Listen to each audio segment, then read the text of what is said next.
없어요. 자, 그러면 제가 이 문제를 위해서 지금 여기서 설명해야 될 것들이 있는데 하나를 설명 안 한 겁니다. 여러분 이 문제를 풀기 위해서. 자, 보세요. 요거를 지우고 같이 한번 해봅시다. 그래야 여러분들이 조금 더 같이 보는 게 나아서 가을 다음 어휘 발음시 발음 조건이 나머지와 다른 것 그랬습니다. 제가 답부터 먼저 보여드릴게요. 3번입니다. 왜요? 자, 가을의 기억은 가을에서 기억은 무슨 소리죠? 그냥 영원히 무슨 소리? 안 울림 소리이죠. 왜? 울림 소리가 되려면 여기다 뭐가 있어야 되니까 울림 소리가 있어야 되는데 그게 없어요. 아기의 기억은 뭐가 되는 겁니까? 아기의 기억은 모음과 모음 사이죠. 모음과 모음 사이. 무슨 소리? 울림 소리. 됐죠? 그러면 얘는 1번 같은 경우는 안 울림과 울림입니다. 2번은 자기의 지읒이니까 무슨 소리? 안 울림 소리죠. 그 다음에 사자의 지읒. 사자의 지읒이니까 울림 소리와 울림 소리 사이의 지읒이니까 울림 소리로 바뀌겠네요. 변이음이 돼서. 그러면 1번과 2번은 안 울림, 울림, 안 울림, 울림이 됐죠. 여기까지는 분명히 이해되시죠? 세 번째, 사람의 시옷 무슨 소리죠? 아이고, 안 울림 소리가 되는 거죠. 그 다음에 동사에 시옷이니까 선생님 여기에서는요 보세요. 모음은 전부 울림소리고요. 마누라 야도 울림소리니까 울림소리와 울림소리 사이에 시옷이니까 얘도 울림소리 아닌가요? 그래서 얘도 똑같지 않나요? 얘는 틀립니다. 제가 조금 이따가 이걸 설명해 드릴게요. 네 번째,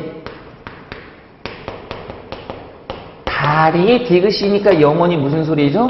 안 울림 소리죠. 그 다음에 감동은요? 감동의 디귿이니까 울림소리와 울림소리 사이에 디귿이니까 울림소리입니다. 오씨, 다 똑같은데 왜 얘만 안 돼요? 이때 조심하셔야 될 거, 그래서 아까 얘기한 게 울림 소리와 울림 소리 사이에 이 안에 들어오는 건 아무나 들어오는 게 아니라요. 바다, 가자만 해당하는 겁니다. 그러니까 여기는 뭐가 됐어요? 바다 가자 중에 가가 걸렸죠? 여기는요, 바다 가자 중에 자가 걸렸죠? 여기는 시옷이가 바다 가자에 있어요? 없어요? 없어요. 그러니까 파열음만 되는 거예요. 이해됐죠? 그러면 여기는 바다 가자에 뭐가 있습니까? 디귿이 있는 거죠. 그러니까 여기는 1번, 2번, 4번은 울림과 울림소리 사이에서 안 울림소리가 울림소리가 되는 조건은 바다, 가자 이 4개에 해당한다. 이렇게 보시면 되는 겁니다. 그러니까 얘는 4개에서 벗어났죠. 그러니까 우리가 배운 대로 하면 여기도 울림소리가 될 것 같지만 이 범위에 없어요. 그러니까 영원히 얘는 무슨 소리가 된다? 안 울림소리가 영원히 되는 겁니다. 이해됐죠? 그럼 여러분들 이렇게 봤을 때 뭐 이 정도는 이제 어때요? 할만하겠죠? 이게 변이음이에요. 그러니까 쉽지 않아요. 조건만 정확히 알고 환경만 정확히 알면 되는 겁니다. 됐어요? 안 됐어요? 됐습니다. 그래서 얘기한 게 지금 이렇게 설명이 됐지만 이거는 아마 옆에 그 해제가 붙어 있어서 이렇게 됐지만요. 여러분들이 이렇게 하는 것보다 아까 제가 설명하는 방법이 훨씬 더 편할 겁니다. 자, 넘어가면 이제 조음기간이 좁혀진 사이로 공기가 마찰하며 나는 소리가 들어있지 않은 것 그랬습니다. 제가 여기서 조금 있으면 하나 더 쭉 올려서 보여드리겠지만 여러분의 머릿속에는 뭐가 돼야 되냐면 이게 먼저 있어야 돼요. 이게 먼저 있어야 돼요. 근데 이거는 지금 제가 여러분들이 그 보통 교재에 이렇게 많이 나오니까 저도 같이 써줬지만 사실은 이거 어떻게 하라 그랬습니까? 여러분, 우리가 첫 시간부터 많이 한 게 바로 이거잖아요. 쭉쭉쭉쭉 그리고 이렇게 그려서 둘, 셋, 넷, 5개를 그려서 여기가 조음점 또는 조음 뭐라고도 하고요. 위치라고도 하고요. 여기는 조음 방법이라고 하는 거죠. 제가 이거를 정확하게 빠르게 외우라고 한 이유가 저런 문제가 나오잖아요. 그럼 바로 찾아야 돼요. 보세요. 여기가 뭐가 되는 겁니까? 양순, 치조, 경구, 영구, 품. 여기는요, 파열, 파찰, 마찰, 비음, 유음이 있다 그랬죠? 그래서 어떻게 한다? 바다, 가자, 서해, 누구랑? 마누라, 이하랑 가야 된다 그랬죠? 그래서 넓은 의미에서 두 개를 뭘로 잡고 구개음이라고 하고, 넓은 의미에서 두 개를 무슨 음? 파열음이라 하고, 비음과 유음을 우리는 무슨 소리라고 한다? 울림소리라고 한다. 그래서 울림소리, 안 울림소리가 된 거고요. 됐죠? 그러면 파열음의 삼중체계가 예사소리죠. 그 다음에 된 소리는 쌍비읍, 그 다음에 뭐가 되는 거죠? 피읍. 그 다음에 예사소리, 된 소리, 쌍비읍, 거센소리, 티읕. 예사소리, 기역, 그 다음에 된 소리, 쌍기역, 거센소리, 키역. 예사소리, 지읒, 된 소리, 쌍지읒, 그 다음에 거센소리, 치읒. 예사소리, 시읒, 그 다음에 된 소리, 쌍시읒. 그게 이게 전부잖아요, 지금. 뭐 하나도 어려운 게 없습니다. 그러면 이게 머릿속에 딱 그려졌을 때 여러분들이 좋은 기간 사이로 공기가 뭐해서 마찰이니까 일단 마찰을 찾는 거예요. 마찰. 마찰을 찾으면 시옷, 쌍시옷, 히읗만 있어야 되죠. 그러면 이게 끝났잖아요. 마찰이 되면서 소리가 마찰 나는 소리가 들어있지 않은 거니까 시옷, 쌍시옷, 히읗이 없는 걸 찾으면 되는 겁니다. 정답 몇 번? 기역, 니은, 리을밖에 없잖아요. 여기는 히읗, 히읗이 있죠. 여기는요 시옷이 있죠. 여기는요 쌍시옷이 있잖아요. 끝. 뭘 고민해요 이렇게. 그러니까 마찰에서 쫙 끄면 시옷, 쌍시옷, 히읗, 시옷, 쌍시옷, 히읗 없는 거 1번 끝. 그러니까 이게 시간과의 싸움이잖아요. 결국은 우리가 하나만 드립다 오랜 시간에서 풀 수는 있어요. 그러면 여러분은 이제 떨어지니까 빠른 시간에 정확히 풀기 위해서 이거를 그래서 처음부터 외우라고 했던 겁니다. 이해됐죠? 자, 그 다음에 국어의 음체계 중에 자음입니다. 자, 이거 좀 냅둘까요? 자음은 닷소리라고 하는 거죠. 닿아야 나는 소리. 그래서 안 울림 소리가 되는 거고요. 종류는 성대의 울림 여부에 따라서 울림 소리와 안 울림 소리. 자음에서 안 울림 소리는 뭐가 있어요? 뭐가 있어요? 나머지 전부 다. 근데 울림 소리는 마누라야 네 가지가 있다라는 거. 그게 울림과 안 울림으로 나누는 거. 소리 내는 방법에 따라서 뭐가 된다? 방법에 따라서 파열, 파찰. 넓은 의미에서 파열음, 마찰, 비음, 유음. 그래서 파열, 파찰, 마찰, 비음, 유음이 있다라는 거예요. 소리 나는 조음 위치에 따라서는 무슨은 양순, 치조, 경구, 영구, 후음이 있다. 이게 지금 여러분들 다 이 그림인 거예요. 되셨나요? 그랬을 때 다시 한번 얘기하지만 자음, 국어의 자음 체계는 이렇게 나타난다지만 여러분들은 이거를 기억하시는 게 훨씬 낫다. 자, 그랬을 때 보세요. 문제로 보시면 다음과 같은 위치에서 발음되는 국어의 자음 가운데 평음과 경음의 두 가지 소리 대립. 평음과 경음이 있는 건 뭐밖에 없어? 얘밖에 없잖아요, 지금. 그럼 마찰이고 치조에밖에 없죠? 그랬을 때는 몇 번이 된다? 뭐가 된다? 마찰음, 파열음, 파찰음. 파열, 파찰 아무것도 없죠? 뭐만 있어야 돼? 마찰이니까 하나밖에 없죠. 그러니까 내가 앞에서 뭔 소리인지 하나도 몰라도 파열, 파찰, 마찰. 어디만 찾으면 된다? 마찰만 찾으면 되더라.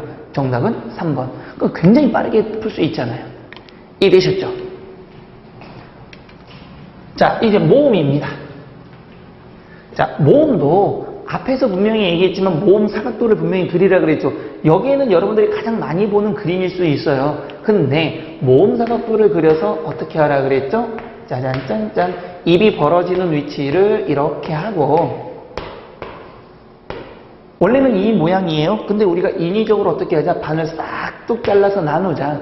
입이 가장 벌어질 때 나는 소리가 뭐다? 아 소리다. 기준점. 입을 가장 안 벌릴 때 나는 소리가 이 기준. 그 다음에는 으가 있고 우가 있다. 그래서 이 우 하면 혀에 혀의 위치에 따라서 혀가 앞으로 가니까 무슨 모음? 전설 모음이 되는 거고, 혀가 뒤쪽으로 가니까 뭐가 된다? 후설 모음이 된다. 자, 혀의 위치에 따라서, 자, 전설 모음은 뭐 한다? 뭐 한다? 더하기를 하면 되는 거고, 후설 모음은 뭐 하면 된다? 뒤집기를 하면 된다. 뭘 가지고? 얘 기준으로. 그러면 더 이상 밑으로 내려올 수가 없죠. 그러면 위로 올라가야 되죠. 뭐 R을 뒤집으면 뭐가 되더라? 우를 뒤집으면 뭐가 된다? 오. 은은 깍두기니까 뒤집을 필요가 없다. 전설 모음은 더하니까 얘와 을을 더할 필요가 없죠. 깍두기는 버리니까. 이와 우를 합치면 위, 이와 오를 합치면 왜, 이와 어를 합치면 에, 이와 R을 합치면 에, 이렇게 되더라. 그럼 첫 번째 혀의 위치에 따라서는 전설과 후설이 있다. 두 번째는 혀의 뭐에 따라서, 높낮이에 따라서 이 에 하면 혀가 위로 가는 무슨 모음? 고설 모음이 되는 거고요. 밑으로 가면 갈수록 혀가 밑으로 가는 저설 모음이 되더라. 그러니까 중간은 당연히 중설 모음이 될 수도 있겠죠. 세 번째로는 이 에 했을 때 개구, 입이 벌어지고 안 벌어지고에 따라서 뭐가 된다? 고설을 이 에 하니까 닫혀 있고, 저설로 내려갈수록 입이 벌어지니까 개모음이 되는 거죠. 그래서 얘는 폐모음, 얘는 개방이 되는 개모음, 이렇게 된다. 마지막으로 위, 왜, 우, 오, 섹시한 소리 네 가지는 뭐가 되더라? 그렇죠. 입술 모양에 따라서 무엇이 되더라? 빨간색은 섹시한 원순 모음이 되는 거고, 나머지는 입술이 평평해지는 평순 모음이 되더라. 그래서 네 가지 기준점에 의해서 요것들을 다 설명할 수가 있으면 되는 겁니다. 그래서 전설, 후설, 고중저 이렇게 나와 있죠. 뭐 이것보다는 여러분들이 이걸 하나를 딱 그리면 뭐 혀의 높낮이 다 있죠. 개구에 따라서도 나와 있죠. 입술의 모양에 따라서 원수, 평선 다 나와 있죠. 됐어요, 안 됐어요? 됐어요. 끝. 그러면 자, 혀의 위치에 따라서, 혀의 높낮이에 따라서, 개구에 따라서, 입술 모양에 따라서 지금 이 모양이 지금 제가 적어 놓은 거죠. 여러분들은 이거를 기억하시는 게 훨씬 한눈에 보고 시각적으로도 그렇고 모든 걸 한꺼번에 해결할 수 있는 아주 간단한 겁니다. 그러니까 요거는 항상 머릿속에 그려두시고요. 됐죠? 자, 그 다음에 이중 모음입니다. 이것들은 우리가 현대국어에서 단모음 체계죠. 그래서 단모음 몇 개가 된다? 10개. 이중 모음 몇 개가 된다? 11개. 자음은 몇 개가 된다? 19개. 그래서 총 몇 개? 40개의 자모음 체계라는 거 우리 첫 시간부터 했던 겁니다. 그러면 이중 모음은 반모음과 단모음이 합쳐져서 나는 소리로서 야, 여. 근데 여러분 보세요. 얘는 이, 에. 입술이 한 번밖에 안 움직여요. 우, 오, 아, 으. 근데 문제는 얘예요, 얘. 사실은 얘를 지금 소리 내보면 위, 보세요. 동그래졌다가 펴지면서 위. 얘는요, 왜 이렇게 되죠. 그래서 얘는 원래는 이중모음인데 현대 국어에서는 단모음으로 됐어요. 그래서 얘를 독특하게 뭐의 성격을 가지는 이중모음의 성격을 지니는 단모음이라고 얘기하는 겁니다. 이해되셨죠? 분명 단모음 체계입니다. 현대국어 단모음 체계에 들어와 있어요. 소리의 장단은 비분절 의문이죠. 보세요. 말과 말이죠. 그러니까 우리는 이런죠. 뭐 할 때? 야, 말을 따서 말을 많이 하니까 배가 고프네? 이런 식으로. 눈과 눈이죠. 하늘에서 뭐가 눈이 내리니까 그 눈이 눈 속에 들어가니까 눈이 아프네. 이런 식으로. 밤과 밤이죠. 야, 밤에는 말이야. 밤을 까먹는 게 맛있어. 이런 식으로. 그 다음에 발과 발이, 요 발은 이제 올리는 거죠. 야, 발로 그 발을 한번 올려봐. 이렇게. 그렇죠? 성인과 성인도 마찬가지죠. 야, 성인이 되니까 이제 공부를 열심히 해서 성인의 길을 걸어가야 되겠다. 이런 식으로. 그러니까 이 소리는 여러분들이 사실은 아까도 얘기했지만 우리가 일상적으로 우리 국어는 문맥에 의해서 그 상황에 따라서 뜻을 이해하다 보니까 이 구분을 잘 하진 않아요. 근데 가끔씩은 시험에 나옵니다. 아까도 얘기했지만 이제는 어디에 많이 나온다? 그렇죠. 바로 문제가 있냐없냐를 문제 낼 때 다 문장에서 문제가 없어요. 올바른 문장이에요. 그런데 보면 뭐가 나와 있다? 그쵸. 고조장단에 의해서 그게 잘못 쓰인 거. 밤이 쓰여야 될 거를 밤을 쓴다든가 이런 식으로 한자를 줍니다, 분명히. 그러니까 그런 것들이 요즘에는 나오는 추세라서 조금 더 어려울 수 있습니다. 그러니까 시간이 날 때는 여러분들이 이걸 계속적으로 한번 봐주시는 게 좋습니다. 자, 그러면 자, 지우고요. 문제 한번 풀어보도록 하겠습니다. 자, 국어의 모음책에 대한 설명으로 잘못된 겁니다. 국어의 모음은 단모음 10개, 이중모음 10개 모두 21 맞겠죠, 분명히. 두 번째, 발음하는 방법에 따라 이중모음과 단모음, 그렇죠. 두 번 입술이 움직이면 이중모음, 한 번 움직이면 단모음. 혀의 위치에 따라서 전설, 후설, 입술 모양, 원선, 평선, 혀의 높낮이에 따라서는 양성, 음성이 아니라 뭐가 되는 거죠? 혀의 높낮이에 따라서는, 그렇죠, 고설, 저설. 그래서 정답은 몇 번? 5번이 되는 겁니다. 됐죠? 우리 앞에서 이거 했으니까 여러분 아실 거고요. 다음 밑줄치 부분이 긴 소리로 발음되는 건 바로 이런 부분들이에요. 이런 부분은 단순하게 나올 수도 있죠. 근데 요즘에는 이렇게 해서 안 나온다는 얘기가 아닙니다. 이런 문제도 있지만 문장 전체를 주고 다음 주 어색한 문장 이랬을 때도 들어가고 있다는 얘기예요. 그러니까 제가 이 말을 계속하는 이유는 뭐냐면 옛날에는 단순하게 이것만 가끔씩 나와요. 근데 이제는 단순한 걸 벗어나서 다른 문장의 관계 속에서 또 찾아야 된다는 얘기예요. 자, 답부터 한번 볼까요? 아까도 했지만 말을 타고 말을 많이 하니까 뭐가 됐던 거죠? 배가 고팠던 거죠. 짧은 소리입니다. 한방 눈이 펑펑 내리는 거죠. 여러분들 눈이 내리니까 이 눈은 뭐가 되는 거죠? 보통은 기본적으로는 첫째 음에서는 짧은 소리가 나지만 두 번째 이상에서는 긴 소리가 나는 짧은 두 번째 음절 이상에서는 짧은 소리가 납니다. 대체적으로. 근데 반드시 또 그렇지는 않지만 대체적으로 그날 밤비가 지독하게 내렸고요. 근데 멀리 있는 멀리 떨어져 있어 말이, 아까도 얘기했죠. 말을 타고 말을 많이 하니까 이때 말은 뭐가 되는 겁니까? 그렇죠. 긴 소리로 이야기해야 되는 겁니다. 그래서 정답은 4번이 되는 거고요. 춤 다음에는 뭐가 된다? 군 밤과 군 고구마가 생각난다. 이런 식으로 단순하게도 나올 수 있다라는 겁니다. 되셨죠?